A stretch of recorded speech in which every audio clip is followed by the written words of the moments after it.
We have some members wanting to speak at the public forum this morning. Thank you very much for your attendance. First up, we've got Mr. Bruce Simpson. Would you like to, you can actually come up to the front, would probably be your best step. Thank you. Everyone can end here.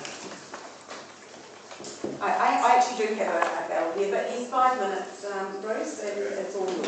Thank you. Right. First of all, this is unusual. I'd like to thank people.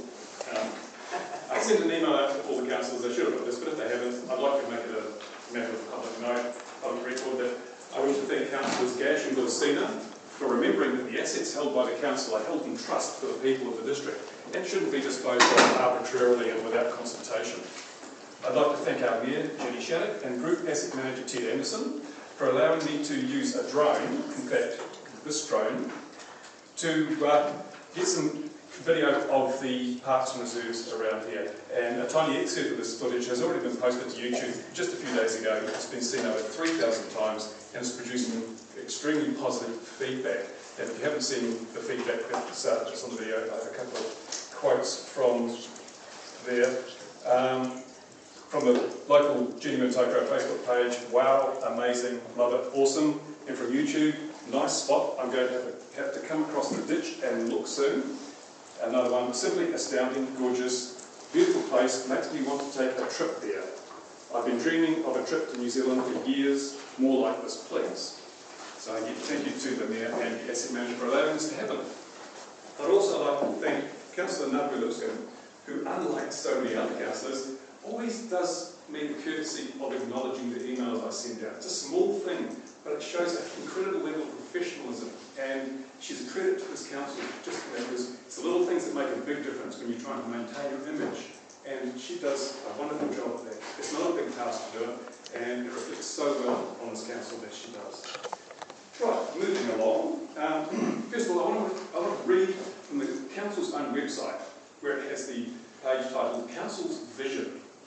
First of all, it says, improving image. We focus on improving the image and perception of the South Waikato.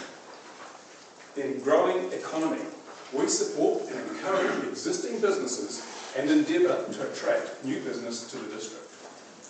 In the title of diverse economy, we encourage the economic base in the district to diversify, especially in relation to tourism.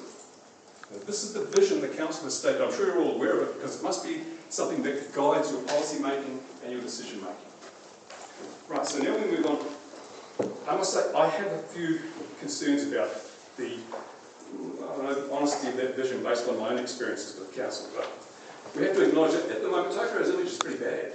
We've had armed robberies, muggings in the street, violent attacks involving someone having their throat slashed, and even employers acknowledging the huge drug problem. And we still have the legacy of being unable to fill roles of doctors in the district. I saw something in Stuff just this week, actually, just last week about that. That's still lingering on. And I think it's time to turn around and give the media some good news stories. I think we have to be very proactive in this. We can't be reactive, otherwise all we're doing is responding to bad news.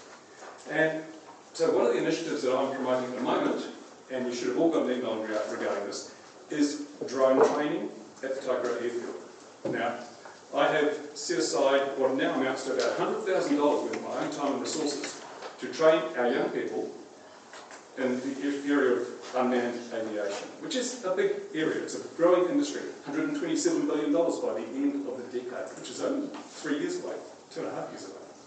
So I would like to be able to give the town a good news story that we can be seen to be leading the way, giving our children and our people the opportunity not just to become a tradesperson, welding and whatever, but a profession in unmanned aviation, a career path that in some parts of the world will earn you between $100,000 and $150,000 a year. That's a good sight to set. We're setting our sights at the moment a little too low, I think. We should offer those who don't want to trade something else. And I know the council invests quite heavily in the trade training side of things. Well, I'm going to put my money where my mouth is, and I'm willing to put in $100,000 worth of my own resources, time and money to make this happen. Unfortunately, I can't make it happen without your support. And the key thing here is, I cannot do it unless the airfield is delisted. In the email that I sent you, I explained exactly what it is. If you have any questions on that, I'm happy to take them. But we really do need to look at this as an opportunity to change the perception or the image of the town. Now, I've already spoken to quite a few people in the media, and they are poised to write a good news story on this. They are gentlemen up on it, and they are waiting to announce that Tokoroa will be the first town in probably the world with such a forward-looking strategy for integrating this kind of training into their community. Now, so we have to delist the airfield. We've already been through the delisting process. Remember, I came to you in September last year with a proposal to delist the airfield and operate the airfield over the summer with a view of attracting people, creating events there and making it happen. Unfortunately, that was declined because Mr Anderson had alleged or asserted that we couldn't run a shielded operation at the airfield. I asserted that we could. The council challenged Mr Anderson to produce a written confirmation from CAA that his and his experts' advice was correct. I said I would produce written confirmation that I was correct. I've produced my written confirmation. I sent copies out to councillors showing you that CAA agree with me that we can run a shielded operation at the airfield. I don't know if Mr Anderson has been able to produce evidence to the contrary, but I should think not, because CAA wouldn't say different things about the same issue. So, in that respect, there is no hurdle to delisting the airfield and running these drone training courses there. So we've got to say, well, what's the downside of doing that? Well, as we established when we discussed this before, there is no downside. Every other existing South Waikato-based user of the airfield can continue to do what they do now. Nobody loses anything. And that's important. What does happen, of course, is the training schools may not be able to use the airfield. And that's interesting because they are the biggest source of risk at our airfield.